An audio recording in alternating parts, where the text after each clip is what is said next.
Another week, another Football Tailgaters podcast where we go over hot topics in the NFL. Let me introduce ourselves, starting with our Jets fan, Yams, Andy, the unbiased fan in the group, and myself, Aaron, I'm a Cowboys fan. Let's unpack the start of this, supposed offseason with some talk about the draft, right? The NFL Combine. We also will include the number one overall pick talk with the Bears, Chicago Bears, and what they should do with Justin Fields. Also some talk about some franchise players, possibly what's going to happen this offseason, and also the big news that Mike Zimmer is now the defensive coordinator for the Dallas Cowboys. And some, supposed breaking news here. It is still really, really fresh out of the oven. So we've got some opinions on that. Andy, I don't know if you want to break the news to us. Yeah, we just saw basically a little bit of a breaking news that Jimmy Johnson, ex-head coach of the Dallas Cowboys, went on a radio station phone call with 560 Joe WKAM, QAM. That's a station over there in Miami. And he said that after the Cowboys lost to the Packers, he spent an hour speaking with Jerry Jones, the owner of the Dallas Cowboys / GM. And he said that they spoke for about an hour, and now he is part of the advisory board for the Dallas Cowboys. I'm not sure 100% how legit this is, but according to him, he was laughing about it that he's going to be part of the Dallas Cowboys again. So if it's true, then a lot of Dallas Cowboy fans should be excited about this upcoming season. Yeah, I think we still need to fully confirm it, right? But obviously, if this is out, this would be pretty true. And if it is, this is a huge step towards positive progress, obviously. No regressing here at all whatsoever. And that's what I love to hear, right? I was kind of hesitant on the idea of Mike Zimmer being the defensive coordinator, right, for the Cowboys. We talked about, obviously, last podcast about the possibility about Rex Ryan possibly being the defensive coordinator, and how I personally like that too. I'm not against this, right? Obviously, Mike Zimmer has been on the Cowboys before. I think he seems pretty good. I obviously, it's been a while since he's coached, right? I think it's when he was with the Vikings and he got fired in 2021. Correct me if I'm wrong, but I mean, this is great. I'm glad to hear it. And finally, I mean, something is changing in somewhere where I didn't expect for it to be changed. Well, yeah, we also saw when Jimmy Johnson was super heated in the halftime when it was the Cowboys against the Packers in the playoff game. He was super heated that the players were just basically letting the game go out of their hands. And I've never seen him that pissed off ever since I've been watching football as a commentator. It seemed like he was going to get a heart attack or something, but yeah, he was very passionate about it. So maybe there was some motivation to talk with Jerry Jones after the game. They patched things up. We all know that he became part of the Ring of Honor finally. So I don't know. Jerry Jones just came into, had an epiphany, just accepting whatever trouble they had, just buried it, and now he's back. Hopefully it's true. It'll be excited. If this is true, this is a good move for the Cowboys, finally bringing a little taste of what winning was back in the 90s, right? With Jimmy Johnson. It'd be the best move that Jerry Jones can do right now. If it's true. Obviously. And it's kind of like you never saw this coming, right? Because of the tense relationship that they both had. And now he's apparently a part of it now, a part of the whole operation. So that's huge. We'll see what happens with that. But yeah, I mean, great. I want to also do another breaking news. So Robert Saleh has been fired and Rex Ryan took over as head coach. What are your thoughts on that, Yams? Is that something you want to hear? That'd be great. Nobody has a Donald Trump impression. Fake news. Wrong. Let's talk about Mike Zimmer, since obviously he was hired, right? We talked about this a little bit. Actually, no, we didn't. That was to talk about Rex Ryan possibly being defensive coordinator, but this is our first time talking about Mike Zimmer being the defensive coordinator for the Dallas Cowboys for the first time on this podcast. So let's get some thoughts on this. Is Mike Zimmer the Cowboys' savior? Mike Zimmer's latest success was as a head coach for the Minnesota Vikings, taking them to the playoffs 3 times out of his 8-year tenure there. Before that, he was with the Dallas Cowboys from 1996 to 2006, in which he learned a lot from famous head coach Bill Parcells. It looks like Mike Zimmer might be what the Dallas Cowboys defense need, as he is not a yes man. Former Hall of Fame and Dallas Cowboy player Emmitt Smith stated recently that he's tired of the Dallas Cowboys' easygoing culture and that they will not win with this easygoing mentality. Mike Zimmer will bring a strong, disciplined culture on defense, in my opinion, so hopefully he'll put all the players on notice. You know what I was thinking the other day is Jerry Jones is kind of the guy that loves to fall in love with outgoing, outspoken, and just fun guys like Rex Ryan. So maybe the move from Mike Zimmerman, who seems to be, like you said, not the yes man, but get things straight. And I think that's what the Cowboys need right now. I'll believe it when I see it, right? In this whole like aspect of the culture being changed now that he's in. And when he was talking about it in the intro conference that he had, and he was basically saying, we're not trying to reinvent the wheel here. So I don't know what he's going to do now that he's back at it again, right? Now that it's been a while, obviously him being a head coach and then off it for a few years. Now he's finally back into the mix. And I think it's a great opportunity for him because he's got great players on this defense. And I think he's got a pretty passionate player that can lead this team, Micah Parsons, along with some key pieces that hopefully they return, right? Like Stephon Gilmore, even though I don't think he's obviously the best at his peak, right? But he's a great veteran piece for maybe the young people around him. Right. We even talked about DeMarcus Lawrence, right? And that whole conversation about it didn't look so good about the things he was saying, the excuses he was bringing up about the team being tired when they had that playoff run and when they went up against the Packers. So I don't know if let's you guys see if there's a change there. Yeah, I don't know if you guys saw Micah Parsons yesterday or 2 days ago. There was a podcast that came out of the Stephen A. show, and Stephen A. Smith did bring up what DeMarcus Lawrence said, and Micah Parsons completely said, yeah, that's things that you do not say like on TV or on radio, anywhere. These are things you don't admit. You don't admit. You just keep it in the locker room as a secret. Those are things that you just stay quiet. And I guess everybody should be looking like in the way, because Micah Parsons is a type of like player that he wants to win. He actually admitted there, like, no, the playoffs is like a new season to us. You can't be tired. You have to, like, it's your only opportunity. Yeah, throughout the season, the regular season, you do get tired and there's injuries. But once the playoffs start, you have to go full on force, like if it's a brand new season. I hope Micah Parsons and Mike Zimmer can get along and figure out a way to put him in the best position. Because according to reports, actually Rex Ryan is the one that said that. Out of 54 plays against the Packers game, 48 of them, he had like 6 defensive backs in there. And that's why the Packers were just completely using the run, because it was just easy for them to just continue using the run without linebackers or defensive linemen to stop them. Mm-hmm. Yeah, it was not a good look at all. And it was pretty confusing, right? And the guy, Dan Quinn, he was praised for having, statistically good defense and stuff like that. But obviously he had those games where it was awful, and then it shifted over to Mike McCarthy and so on and whatever, because offensive struggles and so on. Even with Dak Prescott having a pretty good season this year compared to his last one, it wasn't enough. And it was baffling to see so much wasted talent this past year with the Cowboys, in such a good opportunity with the NFC not being like completely dominating, right? Apart from the obvious of the 49ers. And I think if they really were in tip-top shape, I think they really had a good shot at going all the way. And that's just me.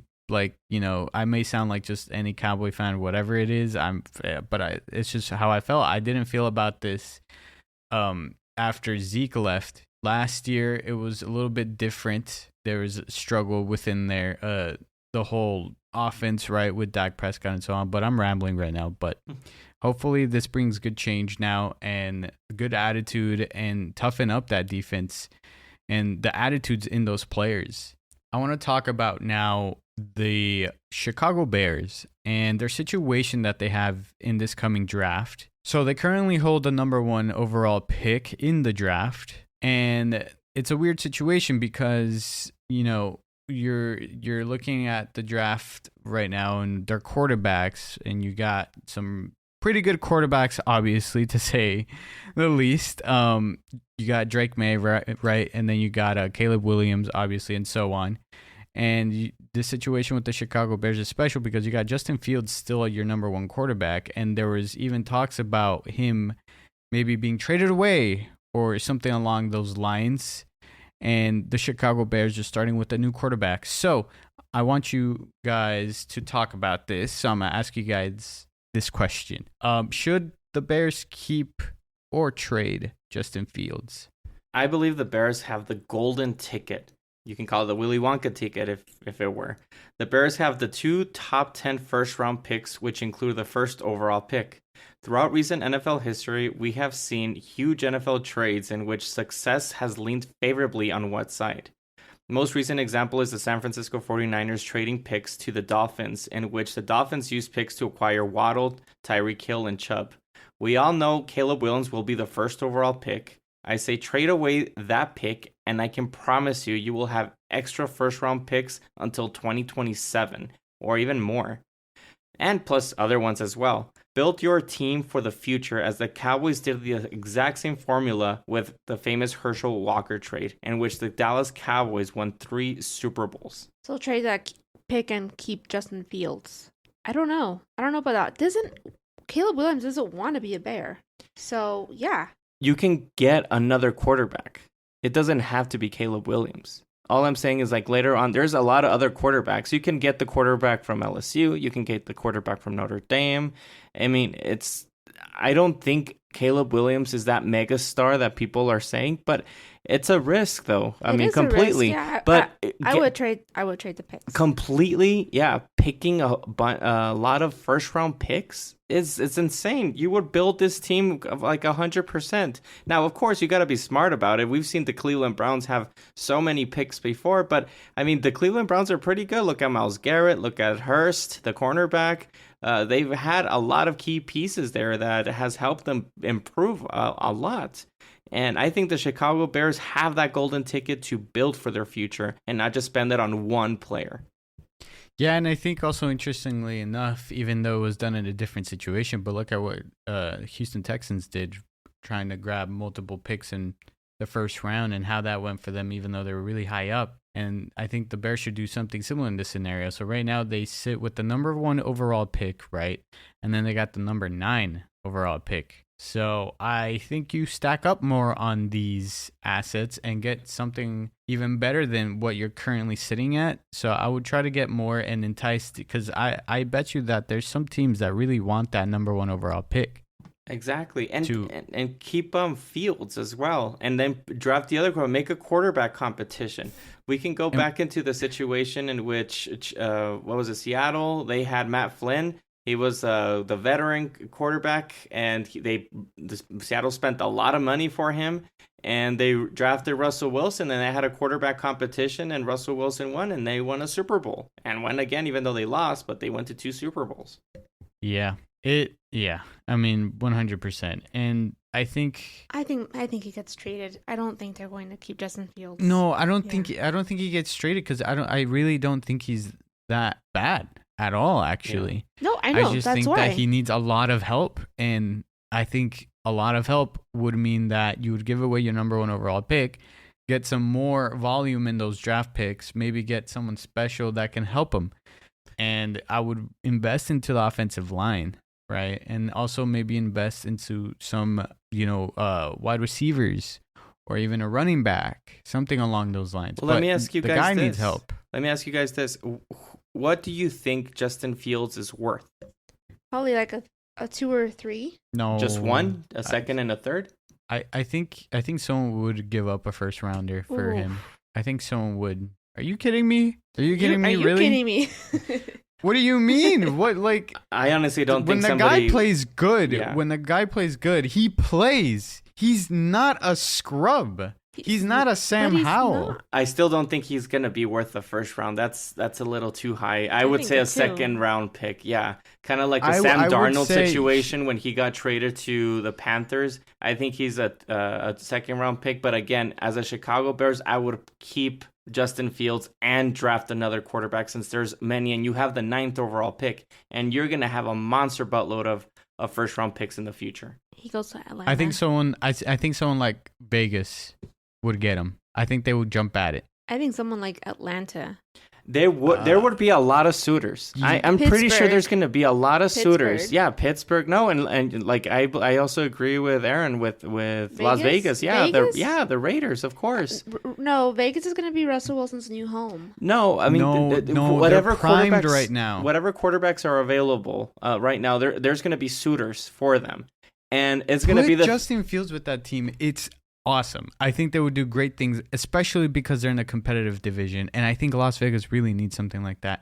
But obviously, I don't think he's going to get traded because I think he's a great quarterback, and you just need to surround this kid with talent. I don't know if you should use great quarterback. he's a really good quarterback. He's a good quarterback. He has had a really bad hand dealt I'm to saying him. he's That's true. great for what you can get right now. What Right. are you getting better than that? How do you know Caleb Williams is going to be amazing? How do you know he's going to be better than Yeah, you're right. Justin Fields? Yeah, it's a risk. Yeah, for sure. So what I'm saying is he's great for the scenario that they're in currently. I'm not saying he's a top 5 quarterback or anything. I just said he's great for what they're in right now, Yeah. and they can't get anything better than that. And I think that's that simple. There's no need to gamble anything, just to play it safe and get some more assets. So I think that's where it kind of stands for the Bears, and I think that's what they're going to do when the time comes. I It's do gonna like be the interesting. Raiders. Who's going to sit number 1?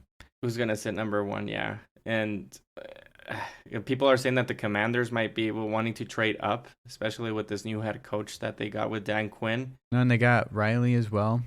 Yeah, exactly. You So think any team will take that risk right now, just knowing what happened to the Panthers last year? oh man, it's been years after years where situations happen this way and that they just It's teams just get too soon, you know? Yeah, RG3 with the Commanders. Maybe they did learn their lesson when they traded up for him. Also, Chicago Bears, they did a huge mistake trading up for Trubisky, and that was the year that Deshaun Watson and Patrick Mahomes were available. Right. So, I mean, I hear so many times that owners are like get too much into their heads and whoever they're talking to or whatever, and they decide to just pick whoever they want to, that they're not listening to the professionals, and they just push the button and saying, I want you guys to pick this one because I'm the owner. And that's a situation that can happen here. The Commanders have a new owner as a team owner, so we'll see.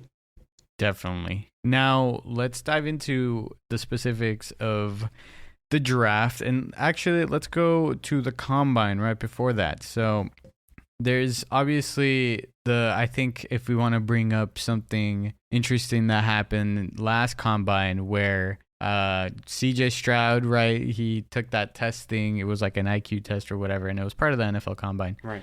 And he failed miserably, obviously. And look at him now. Mhm. So, I guess something to bring up just as an example and kind of get your brains going about what this NFL Combine, what it should mean to the NFL, and if it's any important to the NFL.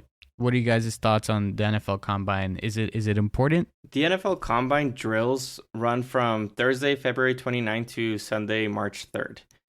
Defensive linemen and linebackers are on Thursday, defensive backs and tight ends on Friday, and the most watched, in my opinion, is the quarterbacks, wide receivers, and running backs, which is on Saturday, which ends on Sunday for the offensive linemen. Even though we are going to see great prospects like North Carolina quarterback Drake May, Michigan quarterback J.J. McCarthy, I would say using comparative analysis, there is no consistent statistical relationship between combine tests and professional football performance. With the notable exceptions of sprint testing, in my opinion, for running backs and wide receivers. I mean, just to sum up, take the combine with a grain of salt, as we have examples like Drew Brees and Tom Brady who have had horrible NFL combines. And you just said CJ Stroud had a horrible test as well. I mean, the combine is important because it allows you to, I mean, not me, but the team address players that fit your scheme. But it's kind of a hit and miss. I mean, look at the Jets. They can't get the quarterback right for the last 13 years. So it really just depends. Like you said, there's just players that are good and come out different on the NFL. And then there's players that do really well in the combine and they stink it up. Yeah, I don't think that the combine should define the player as a whole, but I do think it plays some part into it, and also the fact that it's just convenient to have all the players, right, that are going to be in the draft, especially if they're regarded highly, depending on where they're going to land, first round, second round, etc. It's just very convenient for all these teams, and I bet also cost effective too, if you think about it. But I think it's for that reason why it's so important, is because you just get all these players in one place, and all these teams can just see how these players perform in various tests, physically or mentally, right? And it just plays to that importance of it. And I think that's why it's important, is because of the convenience of it, not because it tells the whole story of a player, because it doesn't. It's just more about what we can see from a short time span of this player with specific tests that could link to, I guess, performance on the field. All right, so I want to move on to the last one because we're running short on time. Last part. So we were talking about this a little bit earlier. So there's obviously big talks, contracts, all that kind of stuff, off season stuff is gonna happen. But let's talk specifically the franchise tag and some of these players that are in that scenario with their teams currently. So I want to talk about who is the most critical player that I guess needs to be franchise tagged.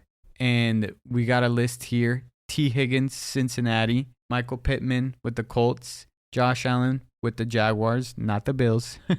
Josh Jacobs with the Raiders. And lastly, Saquon Barkley with the Giants. Well, yeah, the franchise tag is from Tuesday, February 20th until Tuesday, March the 4th. I would say Saquon Barkley is the most important player to be franchise tagged, as he's basically the franchise star player for the Giants currently. Unless you can get multiple first-round picks for Saquon, I would franchise tag him like right away. Whoever's going to be your quarterback, you need to offload the pressure by having the strong running game, which is what Saquon Barkley brings. I don't know. I feel like maybe Kirk Cousins, because he's a reliable quarterback. Besides, I know he went down with an injury, but he's been reliable, and I think he's a really good quarterback. Could be Tampa Bay. Thinking You said what? But what do you mean Tampa Bay? It's a franchise tag. I'm so sorry. Vikings. I don't even think that is Kirk Cousins eligible for franchise tag? Isn't he? I don't think so. I don't think he's on the list. He's not on our list, but he's not. Isn't he not? I think so. Wait, let's see. He can't be. Cousins cannot be franchise tagged this offseason. So Minnesota will have to compete with other potential suitors. I think it's the next one. This was by CBS Sports at 3 hours ago. Oh. He is not eligible to be franchise tagged. That's why we didn't put him in the good to know in the list. Right. What list? Well, the list that Aaron said in the beginning of the question. I mean, those were some notable players. It was like the notable players, but Kirk Cousins it's not the whole list. Right, it's not the whole list. It's just big time notable players. But I think we would have put him in there if he was a good suitor in there. Oh, okay. What about Chris Jones? Is he not? Oh, you know what? That's a good question, because didn't he sign just a 1 year? But I don't know if he is eligible. Yeah, he's eligible, and then also Snead. So they have two players eligible. So they have Chris Jones, who's also eligible aside from Snead. I'll tell you why I didn't put him here. I didn't put him there because the cap for the Kansas City Chiefs is very limited, and I just don't see that happening for him. For Chris Jones to be franchise tag there. They need a lot more weapons in the offense, as we saw. I know they won the Super Bowl, but there is some situations that they do need some help. But I mean, it could happen. That one's tough. It could happen.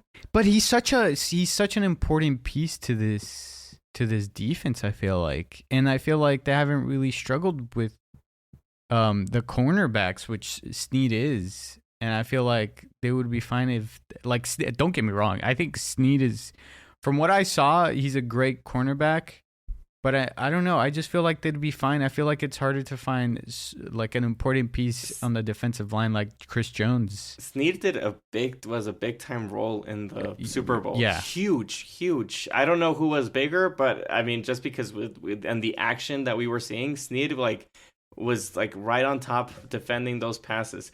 And if they tag Chris Jones this year, it would be the third time that he would be franchise tagged. So it would be around like $32 million. You're trying to go for a three-peat here. I think you're going all in if you franchise tag Chris Jones. You get him, and then you're like, this is our last Super Bowl run, and then we're going to have to figure things out, and then you let him go. What about Snead? I think it's fine. I'm saying that I think Chiefs have a good chance of getting either, whether it's like free agency, and they sit pretty where they're at. I mean, it's okay. Right? I don't think it's the end of the world if they get rid of Snead. I think he's great. Again, yeah, he did such an amazing job, but there's just something about the cornerbacks of the Chiefs where I think they're fine if they see him out the door. Another reason why, but that's just a hunch. Yeah, another reason why I think that Chris Jones might not be there with the Chiefs is that the Chiefs organization are not afraid to let one of their big stars go, as we saw Tyreek Hill, a mega star, wide receiver, top of the top.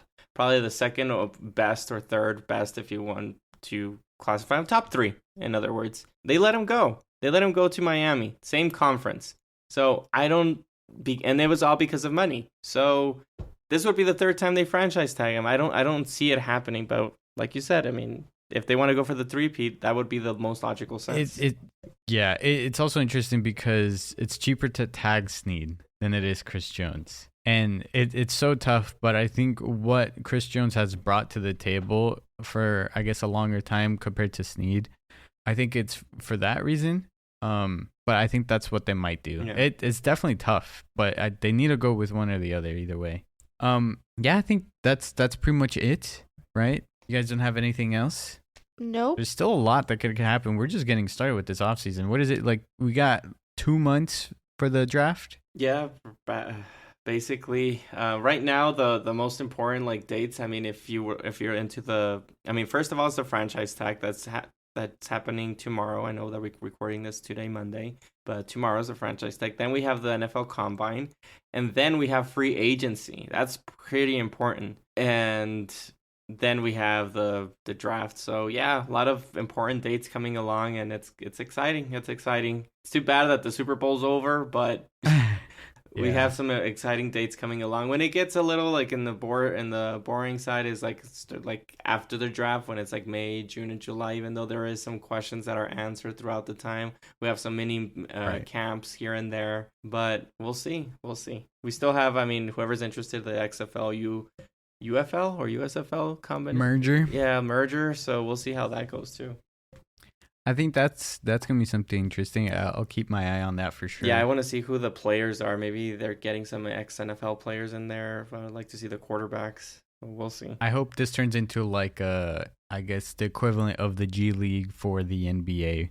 And true. It's already really kind of seen like that. Yeah. It's already kind of seen like that because you're seeing some of those players making some impacts in the NFL. Are NBA players ever downgraded to the G League? Only if they're drafted like at first. So no, like you get drafted, like veterans. Oh yeah. They're put in there to kind of fill in the gaps. So we can see Zach Wilson in there then. Okay. Okay, all right, enough jokes. It's not like a super common thing, I don't think, but I mean, who knows? Yeah. I mean, why not? Right? I wasn't. Yeah. I don't know. Have we seen? Has it been an NFL player in those leagues? I think so. Yeah. Last year we saw DiNucci. Oh right, yeah. And then we saw there you go. Allen. I think he was a Cincinnati quarterback before. I mean, it can happen. It needs a couple of years to go before we see Zach Wilson in one of those. If I was the XFL, I would call up Johnny Manziel. I would call up Tim Tebow and pay him tons of money to play. You need big time names for people to to watch. I know that they're not. Maybe they're like Tim Tebow is not as amazing or whatever as before, but I'm sure that people would pay attention and watch those games. I would be interested to see. Yeah. You never know. Heck, Terrell Owens, even though he's like 50, would like to continue playing. So. Oh, okay. Well, yeah. Find him a spot somewhere. Find him a spot. All right, yeah, that's gonna do it for this episode. Thank you guys.